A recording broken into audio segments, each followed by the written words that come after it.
easy to play with an intensity that they are unwilling to match. Anybody touch the ball, they get knocked out today. This is where we take our respect. I'm being got to go.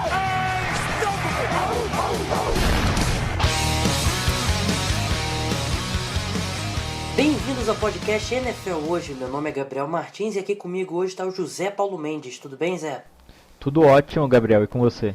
Tô bem também, com muito sono. Aquele jogo do Sunday Night Football Arizona Cardinals, Seattle Seahawks. Nunca vi um jogo terminar tão tarde, 3h30 da manhã praticamente que terminou, e eu tinha que fazer a matéria do jogo. A gente sabe que foi pelo atendimento ao Michael Pat, mas mesmo assim testou aí a resistência aí de muitos fãs da NFL aqui no Brasil. Uma grande rodada nesse domingo, vários resultados impressionantes. O Kansas City Chiefs venceu o Denver Broncos lá no Mile High. O Detroit Lions venceu o Green Bay Packers lá no Lambeau Field, primeira vez que eles vencem lá em 1991, desde 1991. O Bears venceu o St. Louis Rams. Foi a rodada das zebras, né, Zé? Com certeza você vê muitas zebras, você vê vitórias inesperadas, até mesmo os Dolphins ganhando dos Eagles não era um resultado tão esperado, ou você pensar que o Washington Redskins ia conseguir uma vitória desse tamanho contra o Saints. E até acho que a forma como a vitória do Chicago Bears foi em cima do St. Louis Rams, lá em St. Louis, e por 37-13 foi... Você até pode imaginar, talvez os Bears ganhem esse jogo, mas esse é um jogo apertado, não 37-13. Eu acho que tudo foi a culpa da Ronda Rousey, que foi perder a luta no sábado, né? Ela que era uma franca favorita, e acho que meio que quebrou aí o equilíbrio do universo dos esportes aí. Então todo mundo viu, se a Ronda Rousey pode perder, a gente pode ganhar. Falando em gente que estava perfeita, mas nesse caso continuou perfeita, o New England Patriots venceu o New York Giants por 27-26, um grande jogo, para mim um dos melhores jogos da temporada.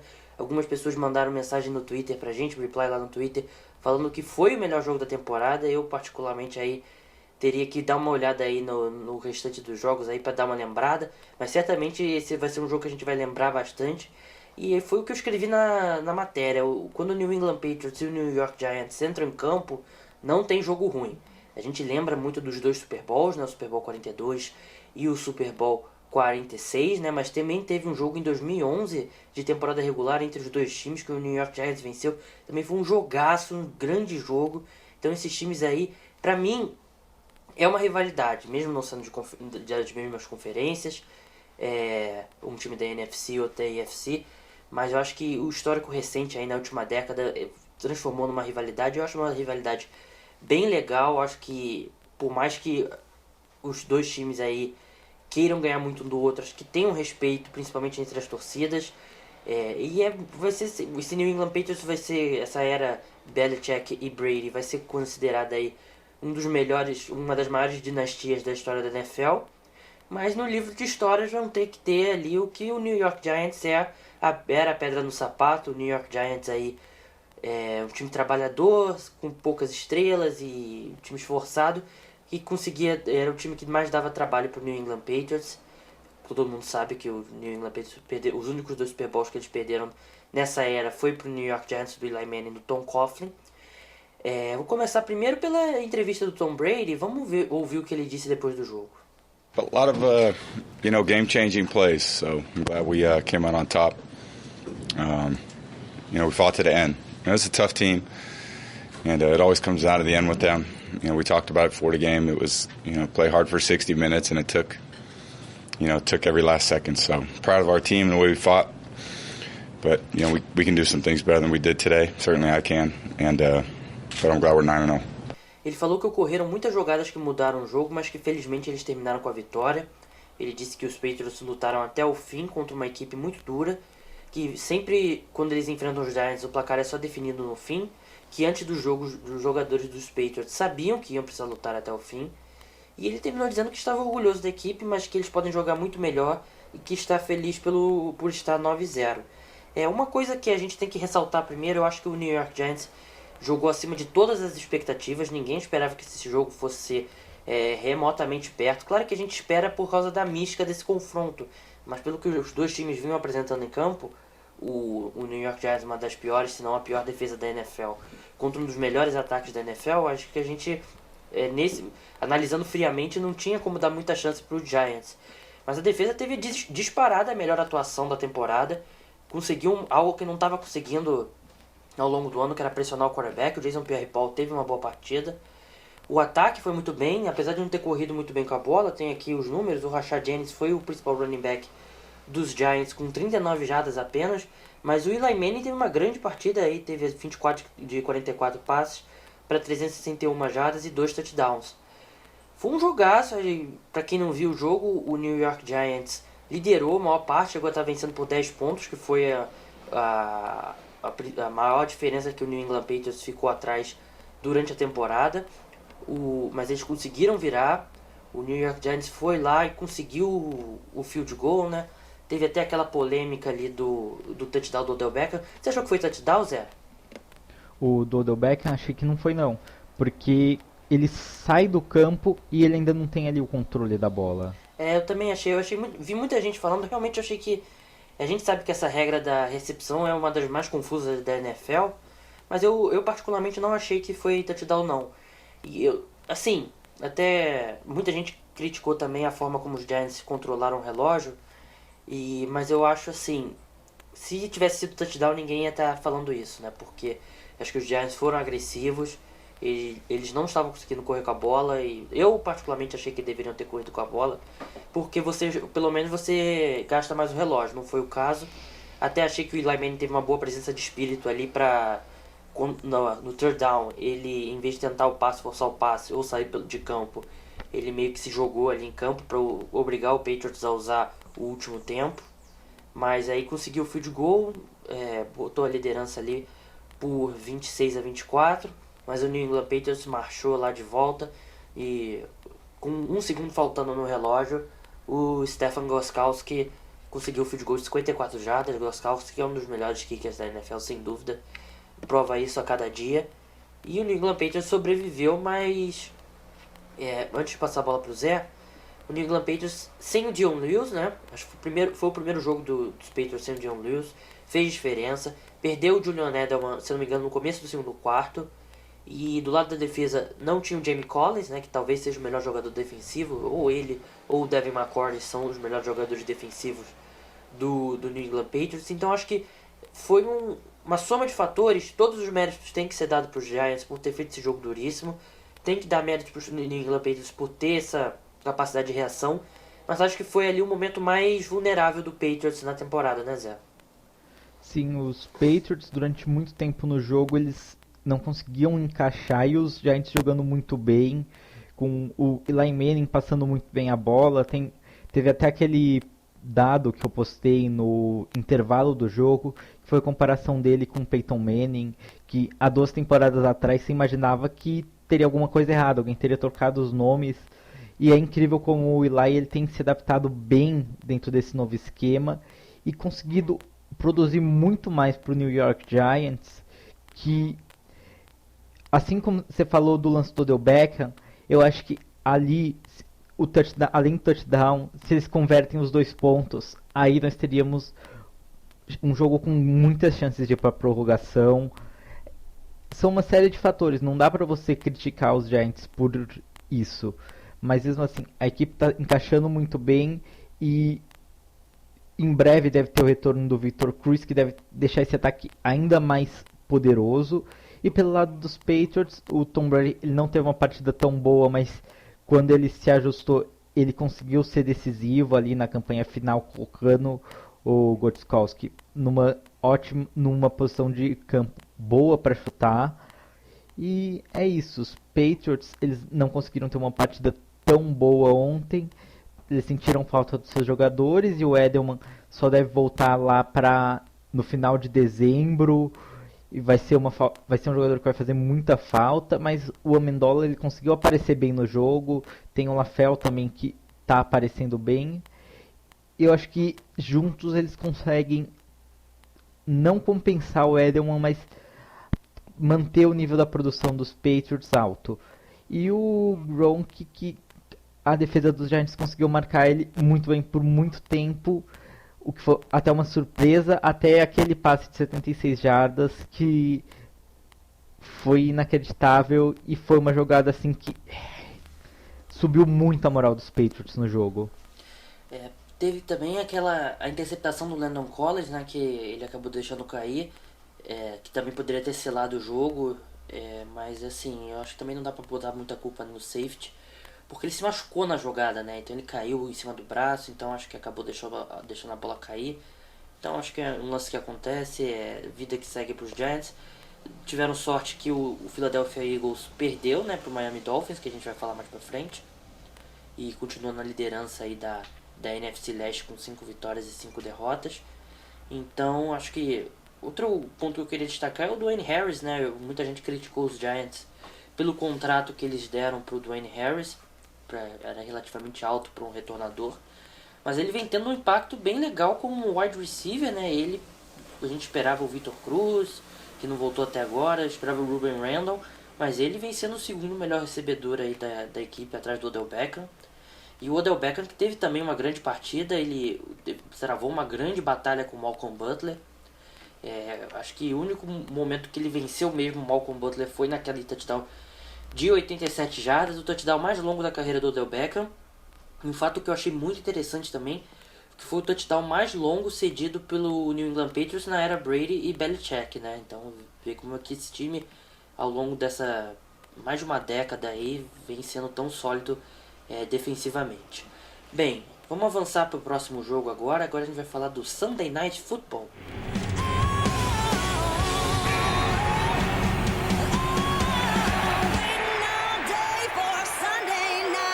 O Arizona Cardinals venceu o Seattle Seahawks por 39-32.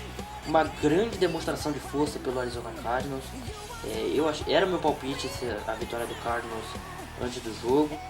E o Arizona Cardinals teve momentos difíceis ali na partida. Eu acho que principalmente quando o Mike Upati deixou o jogo, eu acho que em campo teve um impacto muito grande ali, porque a gente lembra que teve 2 fumbles que o Seattle Seahawks acabaram conseguindo um touchdown em seguida, né? E foi justamente pelo lado de dentro ali da linha ofensiva, né? O segundo eu lembro claramente que foi o Bob Wagner entrando pelo lado direito da linha ofensiva, né? A posição do Mike Upati. E também um impacto psicológico, né? Porque você vê o jogador, um companheiro seu de equipe saindo de ambulância, o jogo ficou parado bastante tempo e a gente sabe como é preocupante esse tipo de lesão no pescoço. A gente tem a entrevista do Larry Fitzgerald falando também um pouco sobre isso. Vamos ouvir o que ele disse. Our confidence didn't waver. I think, temporarily, when Mike, you see your teammate and close friend go out in an ambulance. I mean, I think it's jarring for everybody. It took us a little while to kind of get back, into the flow of football. When you see that, it's kind of takes your mind away from football a little bit. But we were able to get back into it and be able to close the game out. Ele disse que a confiança do time nunca se abalou, que temporariamente eles perderam um pouco da concentração quando o Mike Upati saiu de ambulância e demorou um pouco para eles voltarem ao ritmo do jogo, porque, segundo ele, esse tipo de problema tira sua cabeça um pouco do jogo, mas eles conseguiram finalizar a partida. E realmente foi uma demonstração muito grande de força do Arizona Cardinals. Eu acho que quem não levava a sério os Cardinals vai ter que levar, porque você leva a virada e depois você consegue virar de novo lá no CenturyLink Field. É uma vitória impressionante. Eu acho que o Arizona Cardinals encaminhou a NFC Oeste, ainda mais com o St. Louis Rams perdendo para os Bears e confronto direto contra os Seahawks. Então acho que um jogo importantíssimo. Acho que mesmo que o Seattle Seahawks ganhe na semana 17, eu acho muito improvável que eles cheguem na última rodada ali com alguma chance de passar o Arizona Cardinals. E acho que o Seattle Seahawks tem muita coisa pra rever, né, Zé? Sim, o time ontem eu não vi o finalzinho do jogo, eu perdi ali o último touchdown do Wellington, mas você via que esse time do Arizona Cardinals, ele tem um poder de reação incrível, porque você toma ali 2 touchdowns do Seattle Seahawks, muito time da NFL, acho que eu diria praticamente todos, perderiam totalmente a motivação e pensariam, agora eles começaram a jogar bem, mas... E 2 touchdowns seguidos, né, em jogadas iguais praticamente. Eu acho que você tocou num ponto muito legal. Acho que qualquer time ali, eu acho que meio que ia desistir da partida. Sim, e aí a equipe conseguiu uma campanha muito boa, o Carson Palmer faz uma conexão ali com o Gresham que é muito boa, mesmo sem o Pat ali para proteger. Se eu não me engano, ele escapa ali da pressão e aí consegue o lançamento. É uma jogada ali que conseguiu mudar o momento do jogo. E aí logo depois o Andre Ellington dá uma corrida enorme e praticamente mata o jogo ali, né? Porque já tinha sido depois do 2-minute warning. Eu acho que a gente fala muito do Cam Newton, né? Com motivos, ele merece ali ser considerado um dos melhores da temporada. Primeiro que tem um MVP na temporada que é o Tom Brady, e a menos que algo muito estranho aconteça na segunda metade, ele vai ser, e talvez seja até unânime. Mas eu acho que eu colocaria o Carson Palmer até à frente do Cam Newton. Ele tá tendo uma temporada espetacular. Ele tá jogando o melhor futebol da carreira dele aí aos 35, 36 anos, não sei exato a idade dele. Mas ele mostra um movimento no pocket, algo que a gente não pensa quando a gente pensa no Carson Palmer. Ele consegue estender algumas jogadas, ele se move muito bem no pocket. Ele tem um braço muito bom, completa passes longos. E também quem a gente tem que destacar é o Larry Fitzgerald, né? Que, como a gente ouviu a entrevista dele, que jogador é o Larry Fitzgerald? Eu até brinquei no Twitter do NFL hoje, numa recepção do Larry Fitzgerald na lateral, que ele bate a ponta dos pés ali, arrasta a ponta de um pé e coloca o outro em campo e consegue a recepção. Que no futebol a gente ia falar que o Larry Fitzgerald é aquele jogador esperi, né? Porque ele é inacreditável, ele tá tendo uma temporada aí, 3 anos aí seguidos que ele vinha mal, e agora esse ano ele tá voltando aí a jogar alto nível. Ele é um cara que vai pro Hall da Fama, teve uma das melhores pós-temporadas da história da NFL lá em 2008, e tomara que ele tenha a oportunidade novamente de repetir, porque ele é um jogador e é uma das melhores pessoas na NFL, o Larry Fitzgerald, né? Ele, a gente sabe aí, é um cara super inteligente, super do bem, e tanto que até que a gente vê o Richard Sherman provocar muitos recebedores e brincar e tal. Ele não faz isso com o Larry Fitzgerald porque ele sabe que é um jogador, ele respeita, é um jogador muito respeitado na NFL. E eu acho que o Arizona Cardinals, até falando um pouco assim, ele é um pouco ao contrário do Dallas Cowboys nesse sentido, porque é um time que cercou de pessoas, parece que cercou de pessoas do bem, né? O Larry Fitzgerald, o Bruce Arians, e trouxe o Chris Johnson, que tem seus problemas, mas acho que teve um momento ali que, quando ele levou aquele tiro no ombro, acho que agora ele percebeu que a mortalidade dele, colocou a cabeça no lugar. O Carson Palmer, similar também, que é um cara que muita gente achava que, depois que ele saiu do Oakland Raiders, né, o Carson Palmer, ele meio que ficou esquecido na NFL. Até similar um pouco ao que aconteceu com o Kurt Warner, né, antes de ir pro Arizona Cardinals. Então acho que é um time bem legal, um time que dá, assim, até quem não torce pro Arizona Cardinals fica simpático a eles, né? E do lado do Seattle Seahawks, acho que apresentou novamente alguns dos mesmos problemas, né? Não gostei da partida do Russell Wilson, o time não conseguiu correr muito bem com a bola, e a linha ofensiva continua ali não dando muito tempo pro Russell Wilson, mas eu achei que o Russell Wilson em si, ele estava segurando muito a bola. E isso é um problema recorrente dele, né, Zé? Sim, o Wilson, ele tá com muito problema. E eu quero voltar na questão do Carson Palmer, que ele é um quarterback que, quando ele chegou na NFL, tinha muita expectativa. Ele foi uma primeira escolha geral de draft. Não é qualquer jogador que é isso. Mas ele sempre sofreu nos times antes, e até no Arizona Cardinals, com linhas ofensivas que eram muito fracas. Se você for pegar o histórico dele, que foi o que eu acabei de baixar aqui, ele sempre foi um jogador que sofreu muito sacks nos times que ele jogou. A temporada que ele menos sofreu sacks foram 11, só que ele jogou 4 jogos. Ele sempre sofreu com isso, e ele é um jogador que, agora que ele tem uma linha para trabalhar com ele está jogando muito bem. Assim como no ano passado, que enquanto ele esteve em campo ele foi muito bom, ele ajudou a equipe a produzir muito bem ofensivamente. E essa equipe do Arizona Cardinals está se arrumando, e é uma equipe que é seriamente candidata a pegar a segunda seed e jogar em casa, exceto a final de conferência, se for contra o Carolina Panthers. Enquanto isso, o Seattle Seahawks tem encontrado muitos problemas, o Russell Wilson segurando muito a bola, errando os passes. Tudo bem que alguns jogadores têm dopado a bola, mas o Wilson também tem errado muitos passes, segurado muito a bola e ele tem precisado correr muito. Até o Russell Okung, que era o único jogador nessa linha ofensiva que você olhava e dizia: esse cara é fantástico protegendo, atrapalhou ele ontem no lance do safety. Então a situação do Seahawks está complicada.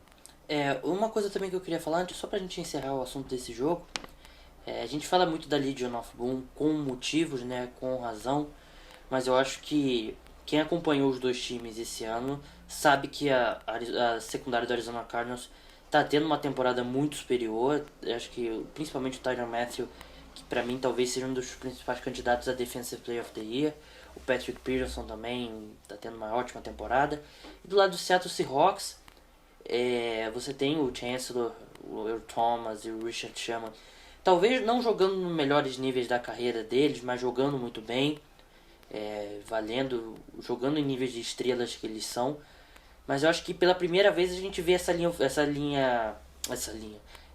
secundária com um ponto fraco claro mesmo, que é o corner do lado oposto ao Richard Sherman, que é o Cary Williams. O nickelback também deles, que agora eu não vou conseguir recordar o nome, também não vem jogando bem. E não era isso que acontecia no passado, né? Você tinha o Brandon Browner, que apesar de cometer muitas faltas, é um corner muito bom. Depois o Byron Maxwell, que pra mim talvez seja o melhor segundo corner que passou aí pela Legion of Boom. Você teve o Walter Thurman jogando de nickelback em alguns momentos, o Jeremy Lane também, que jogou de nickelback também em alguns momentos. E agora essa secundária tem um ponto fraco, claro, que as equipes estão atacando, que é o Cary Williams, que o Seattle Seahawks não está conseguindo resolver esse problema. Tem alguns jogos que o Richard Sherman marca o recebedor principal do time adversário, outros jogos não marca, então eu acho que tem que definir isso.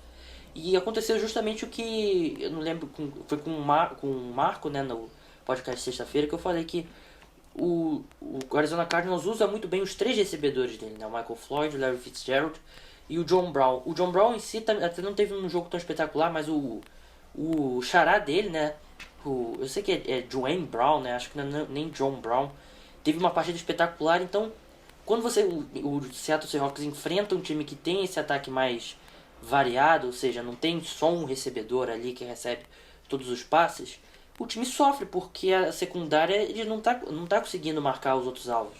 Você tem o Richard Sherman marcando muito bem um homem durante a jogada, e é isso, o time não tá conseguindo marcar o outro lado do campo. Então é um problema sério aí. Apesar dessa defesa estar jogando bem, eu acho que para chegar naquele nível que a gente está acostumado, tá faltando isso, tá faltando esse problema na secundária, e o ataque aí tá tendo uma temporada péssima. Acho que até o Jimmy Graham novamente não apareceu muito ontem. Então acho que passou a semana de bye e os problemas continuam os mesmos. Claro que o Arizona Cardinals é um dos melhores times da NFL, mas se o Seattle Seahawks quer brigar para playoffs, quer brigar nos playoffs, acho que precisa melhorar muito, principalmente no ataque e na secundária.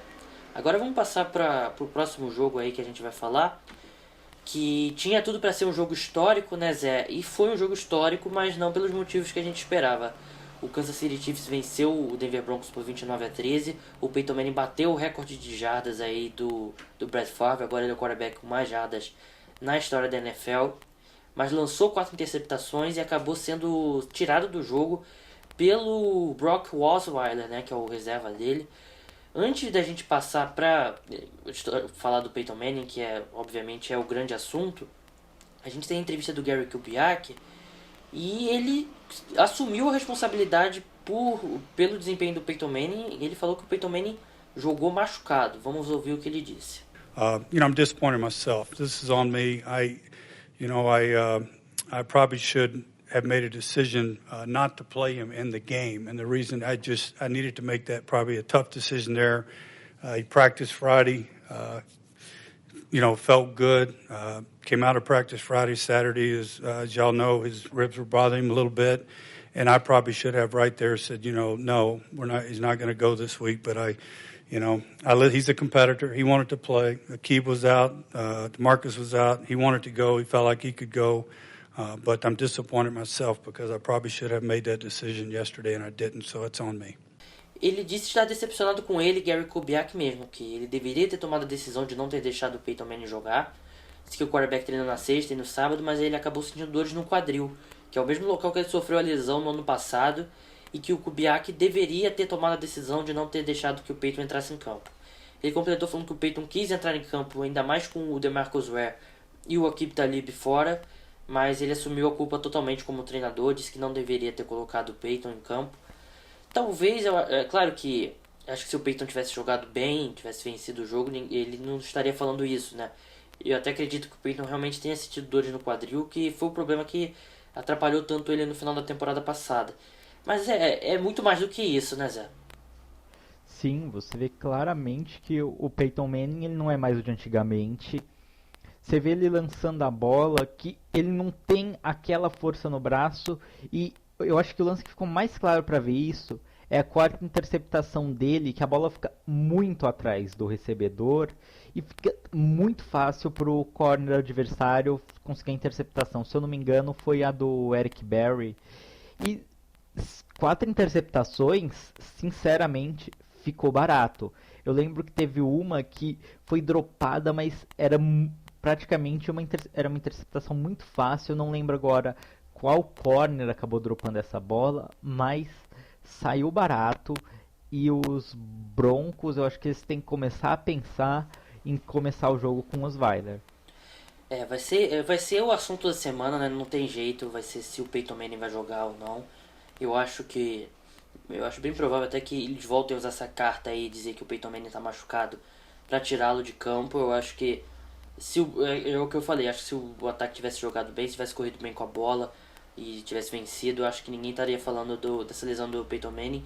Eu, particularmente, não lembro de ter lido sobre lesão dele na sexta e no sábado, mas algo que o Gary Kubiak revelou aí. É complicado pro Denver Broncos, né? Eles estão numa situação complicada agora, duas derrotas seguidas, e não só o ataque jogou mal nesses últimos 2 jogos, a defesa não jogou bem nos últimos 2 jogos, né? Eu acho que isso mais preocupa, era para ser a grande força aí da equipe. Claro que não teve o DeMarcus Ware nem o Aqib Talib nessa semana, mas quando você olha pro ataque do Kansas City Chiefs, você não vê um dos melhores ataques da NFL, né? Então, acho que o time se aproveitou muito bem dos 4 turnovers, aliás, 5 turnovers, né? Porque o Brock Osweiler também lançou uma interceptação. E o Kansas City Chiefs se tornando aí um time complicado de se jogar, né? Vem aí de 3 vitórias consecutivas. O Charkandrick West vem substituindo muito bem o Jamal Charles. E quem sabe aí pode se recuperar o Kansas City Chiefs, ainda mais como teve a derrota do Oakland Raiders essa semana. Mas o Denver Broncos está numa posição cada vez mais complicada. Eu não vejo como você possa insistir no Peyton Manning depois do jogo de hoje. Foi interessante que ele teve aquele jogo com o Green Bay Packers, todo mundo achou que ele estava de volta, né? E acabou agora com 2 jogos muito ruins, e o Denver Broncos está numa situação bem complicada, porque não é um plantel muito construído para vencer no futuro, né, Zé? É um plantel construído para vencer agora, e você fica muito complicado sem o seu quarterback jogando bem. Sim, exatamente. E a defesa, ontem realmente não foi o dia dela, porque eles não conseguiram nenhum turnover. Acho que foi a primeira vez na temporada que isso aconteceu. E ainda por cima, eles tomaram um touchdown de 80 jardas lançado pelo Alex Smith. E isso é uma coisa que você não pode deixar. Tudo bem, o Charkandrick West ele ganhou um caminhão de jardas, mas ele recebeu o passe livre e teve o campo inteiro livre para ele correr e fazer o touchdown. Você não pode fazer isso se sua defesa é a melhor da NFL. Você simplesmente não pode deixar isso acontecer. E eu acho que a gente tem que começar a chamar o Charkandrick West de Charmander West o mais breve possível, que eu já vi algumas pessoas se referindo a ele no Twitter assim. Acho que seria um dos apelidos mais legais aí da NFL, Charmander West. Bem, passando agora para o próximo jogo, Detroit Lions surpreendeu todo mundo, venceu o Green Bay Packers por 18-16. Vai passar um pouco mais rápido por esse jogo. E antes de começar, eu queria botar a entrevista do Aaron Rodgers. Eu nunca vi o Aaron Rodgers tão irritado depois de um jogo. Vamos ouvir aí. Talking about the offense, just trying to figure out how to get out of this funk. What do you think the problem is these last three? Yeah, we'll look at the film. We'll make some corrections tomorrow. We're not used to seeing you play this way. What's going on? I don't understand the question. O primeiro repórter perguntou o que está acontecendo com o ataque, o que pode fazer para sair dessa fase ruim. A resposta do Aaron Rodgers, como vocês ouviram, foi: a gente vai analisar as imagens e vamos fazer as correções amanhã. Bem curto e grosso, estilo Bill Belichick. E o segundo repórter afirmou que o público não está acostumado a ver o Aaron Rodgers jogar desse jeito e perguntou o que estaria acontecendo. E o Aaron Rodgers foi curto e grosso de novo e falou que não entendeu a pergunta. Então você vê que o Aaron Rodgers está muito irritado. Ele está muito irritado. Eu acho que ele talvez não tenha jogado tudo que ele possa jogar, mas é inacreditável como os recebedores do Green Bay Packers não conseguem se separar. Eu acho que a gente sabe que o Mike McCarthy deixou de ser o cara que chama jogadas lá no Green Bay Packers. Seu trabalho agora passou para o coordenador ofensivo. Mas eu acho que isso logo vai mudar, porque as chamadas estão péssimas. Eu acho que é similar ao que acontecia com o Indianapolis Colts. Você não consegue nas chamadas ali no esquema fazer um desenho para deixar o Randall Cobb aberto ou deixar o Devante Adams aberto. É sempre o Aaron Rodgers tem que tirar um arremesso incrível da cartola. E você vê que ele está muito frustrado. Eu acho que teve um momento lá no final do jogo que ele quase mesmo mandou o Mike McCarthy pedir um tempo. Ele ficou transtornado que não pediram tempo para conservar mais segundos lá no relógio. E você vê na linguagem corporal do Aaron Rodgers, ele após um dos milhares de drops dele, de recebedores dele, que ele está muito frustrado com esse estado do ataque do Green Bay Packers. Com certeza, ele está sofrendo muito. Eu acho que o coordenador tem que mudar, tem que voltar para o Mike McCarthy, porque o Aaron Rodgers ele precisa de um cara que consiga fazer ele não ter que passar 61 vezes num jogo igual aconteceu ontem. Porque o James Starks não está conseguindo carregar por muitas jardas, mas ele precisa de alguém que consiga fazer a equipe correr um pouquinho mais com a bola, consiga melhorar a proteção dele. Essa situação do Ari Lace também está atrapalhando muito a equipe, né? Eu acho que o Jorge Nelson, claro que o principal alvo do time se machucou, prejudicou muito, mas acho que o Ari Lace se apresentar tão fora de forma como ele tá sabotando esse ataque do Green Bay Packers. Totalmente. Olha, o Aaron Rodgers ontem ele teve que lançar 61 vezes a bola. Eu não consigo me lembrar assim de um quarterback que teve que lançar tanto a bola. Em casa ainda, quarterback, né? Sim, em casa, onde os Packers são praticamente imbatíveis. A última derrota tinha sido contra o San Francisco 49ers, na época que o Alex Smith era quarterback titular, na semana 1 de 2012. Nossa. É absurdo. Isso foi com o Aaron Rodgers saudável. Em outros jogos a equipe perdeu, mas era com o Matt Flynn, o Scott Tolzien. Então é uma coisa assim que é absurdo. O James Starks ele não consegue correr tão bem com a bola. E o Davante Adams cometendo muitos drops. O Randall Cobb dropando umas bolas. É uma coisa assim que não pode acontecer, porque o Aaron Rodgers ele lança a bola perfeita e os caras conseguem dropar uma bola fácil. A única bola assim que eu recordo que o Adams dropou e não era um passe tranquilo de receber foi a da conversão de 2 pontos. E eu acho que o principal, o recebedor mais confiável dele foi o Richard Rodgers, né? Que a gente sabe que não é um tight end nada, não é um dos melhores tight ends aí, mas ele conseguiu até ser um dos alvos mais seguros.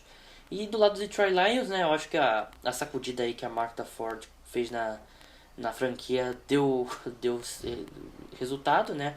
Como a gente sabe, ela demitiu o presidente, demitiu o general manager, mandou uma carta para os torcedores do Detroit Lions que tem season ticket, pedindo desculpas pelo desempenho, e o Detroit Lions aí teve uma boa atuação da defesa, né? O ataque acho que teve alguns dos mesmos problemas aí.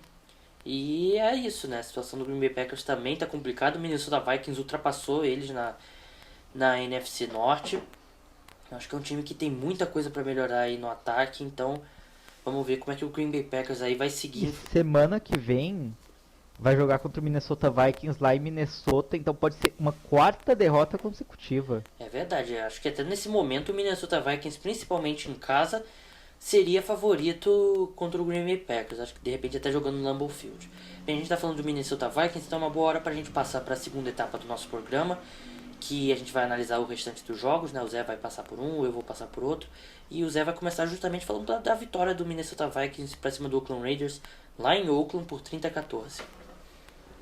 Então, é um jogo que eu esperava que o Minnesota Vikings fosse vencer, até porque o Oakland Raiders, tanto o Latavius Murray quanto o Amari Cooper, eles perderam parte de treinamento nessa semana, eles não estavam no melhor momento, mas o Amari Cooper pelo menos jogou muito bem, e o Latavius Murray não conseguiu ir tão bem quanto em outros jogos, mas foi importante, ele acabou não conseguindo correr por causa da vantagem que o Minnesota Vikings conseguiu abrir, principalmente depois que o Cordarrelle Patterson conseguiu o touchdown de retorno, e esse touchdown foi um divisor de águas, porque antes disso o Oakland Raiders conseguiu ali conseguiu equilibrar o jogo, ele estava um jogo bastante pegado, aí voltou para o segundo tempo, o terceiro período as defesas foram muito bem, e no quarto período os Vikings conseguiram ir muito bem, o Adrian Peterson correndo como nunca, jogando muito bem,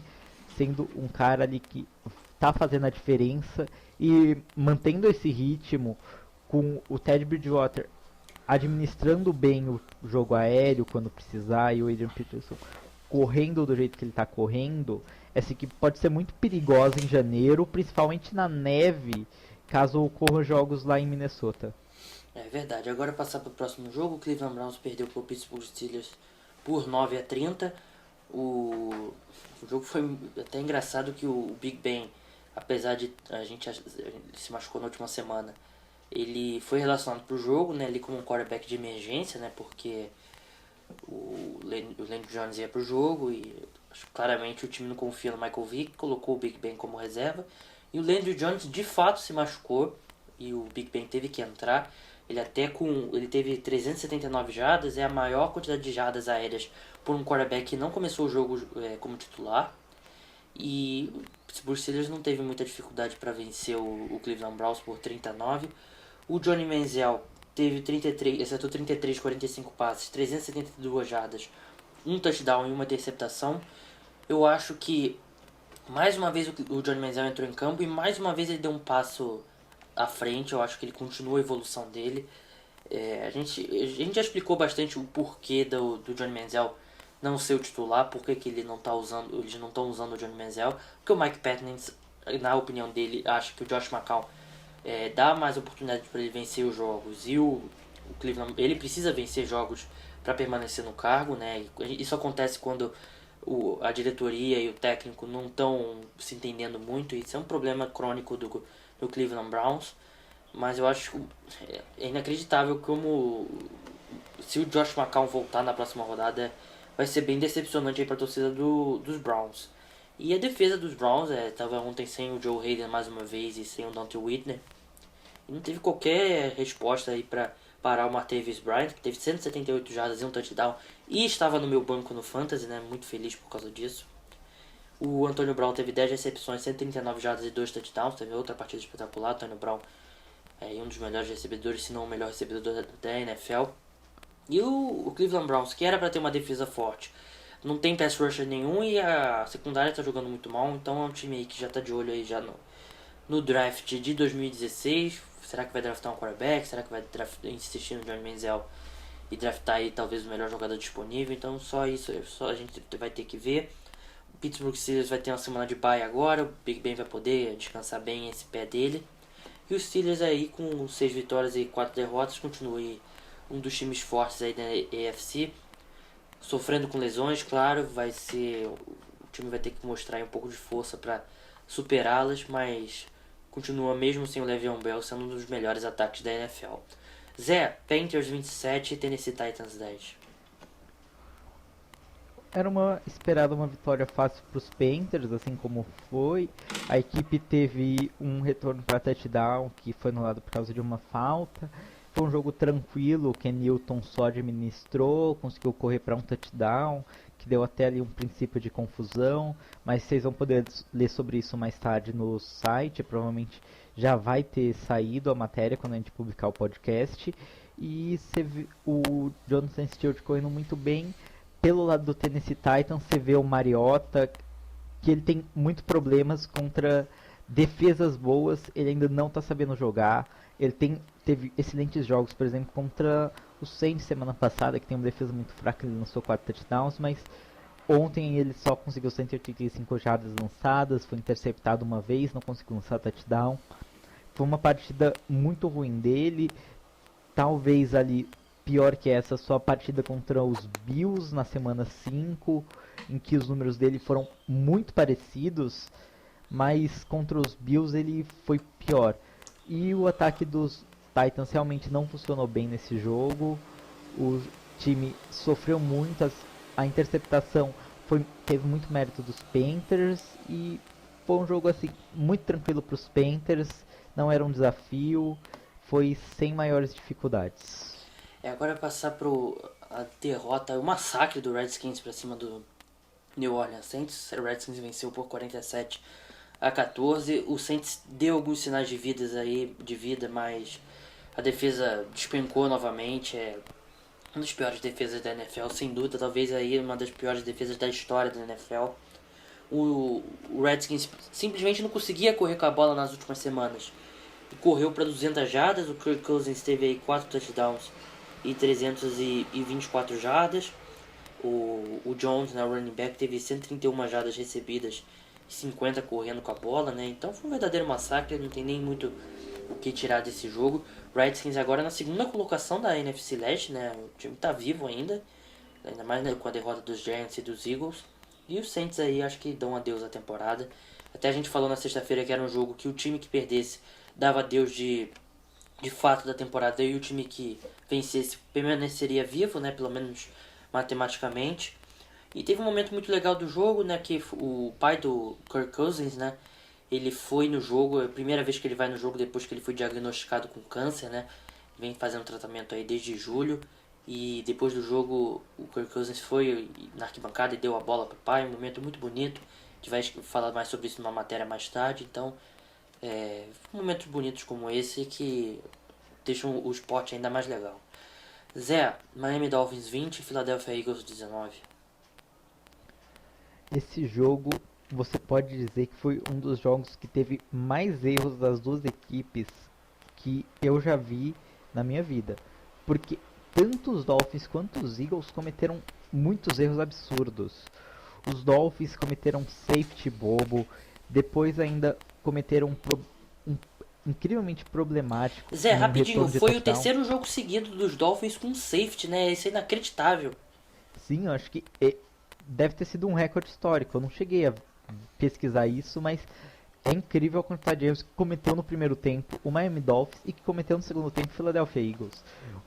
No começo do jogo, você vendo o que os Dolphins estavam fazendo, parecia que ia ser um passeio do Philadelphia Eagles, aí de repente os Dolphins conseguiram uma reação e aí eles conseguiram uma virada num touchdown muito bobo do Jarvis Landry, que o passe foi desviado e ninguém do Philadelphia Eagles conseguiu ser esperto a ponto de chegar na bola, e aí o Landry tava lá e conseguiu pegar e fazer o touchdown, virar o jogo pro Miami Dolphins, e foi um jogo assim, as duas equipes cometeram muitos erros. O Philadelphia Eagles continuar cometendo esses erros não vai para os playoffs, e o Miami Dolphins não pode cometer esses erros, eles têm que se acertar e jogar bonitinho para conseguir encaminhar de algumas vitórias e não ter uma temporada tão ruim, para se recuperar do período de Joe Philbin. E os Eagles já foram ultrapassados pelo Washington Redskins, que está uma vitória dos Giants. Tá muito equilibrada essa divisão e pode ser que os Redskins levem. Agora passamos para Chicago Bears 37, St. Louis Rams 13, né? Inacreditável o St. Louis Rams, um time que brigava por playoffs aí. Briga por playoffs ainda. Perder em casa pro Chicago Bears. O Chicago Bears, aos poucos aí, se transformando num bom time.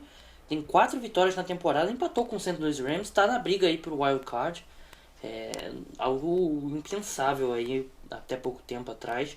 O Jay Cutler vem tendo uma boa temporada, acreditem se quiser, pessoal que gosta de fazer piadinha com Jay Cutler, mais um pouco aí vai começar a jogar em nível de Pro Bowl, né? Claro que é brincadeira, mas certamente tem muitos quarterbacks que estão jogando pior que o Jay Cutler nessa temporada. O Alshon Jeffrey continua tendo um bom ano, apesar do jogo dele contra o St. Louis Rams não ter sido tão bom, né? O Jeremy Langford foi o grande destaque, né? Ele teve aí quase 200 jardas totais, aí, sem recebendo, 70 correndo com a bola.